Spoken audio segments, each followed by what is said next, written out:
Tanungin mo yung sarili. Ano ang laman ng isip mo sa buong linggo? On a scale of 1 to 10, ilan ang laman ng isip mo sa family? Ilan doon ang work?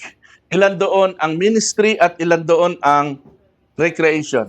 Alam nyo, mayroon dalawang Kristiyano. Spiritual Christians at saka carnal Christian. Parehong Kristiyano ito. Parehong pupunta ng langit ito. Spiritual Christian ay mga Kristiyano na namumuhay sa gabay ng Espiritu, ng Holy Spirit, filled with the Holy Spirit, moving according to the Holy Spirit, not according to the flesh. May mga Christians na carnal, they are Christians but living in their flesh. Ito yung laging pangaral ni Pablo sa mga taga-Korinto, sa mga taga-Efeso. So, dalawang klaseng Christian. Saan ka doon sa dalawang yon? So, tanungin mo yung sarili mo. Ano ang laman ng isip mo buong linggo?